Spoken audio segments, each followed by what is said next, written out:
Salut, c'est Jonathan. J'espère que tu vas bien. Je voulais t'encourager aujourd'hui à croire dans les songes. Les songes ont aussi leur importance et je crois qu'il faut considérer que Dieu parle tantôt d'une manière et tantôt d'une autre. Les songes sont une manière aussi pour Dieu de se révéler. Je voulais t'encourager à croire que Dieu peut parler au travers des songes. Alors c'est vrai, il faut faire attention. Parce que parfois les rêves naissent de la multitude des pensées. Mais d'autres fois, Dieu parle au travers de songes de manière très claire, et je crois qu'il faut en tenir compte. Dans un songe, Dieu peut se révéler, il peut te parler, il peut te montrer des choses concernant le présent ou l'avenir, et il peut aussi dévoiler des situations. Le songe peut être directement destiné à toi, ou il peut aussi être un moyen d'aider ou de bénir quelqu'un d'autre. La Bible dit dans Nombre, chapitre 12, verset 6, et il dit, écoutez bien mes paroles, lorsqu'il y aura parmi vous un prophète, c'est dans une vision que moi l'Éternel, je me révélerai à lui, c'est dans un songe que je lui parlerai.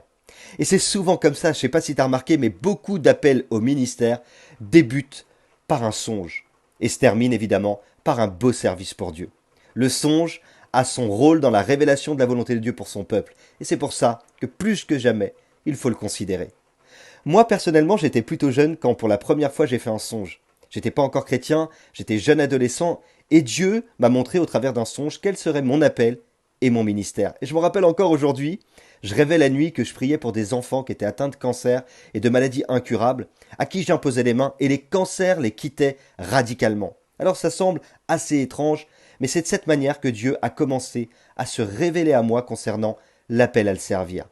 J'ai eu évidemment au cours de ma vie chrétienne d'autres songes et d'autres révélations au travers de rêves, mais je crois que c'est important de considérer que c'est un moyen pour Dieu de nous donner différentes directions et de nous parler.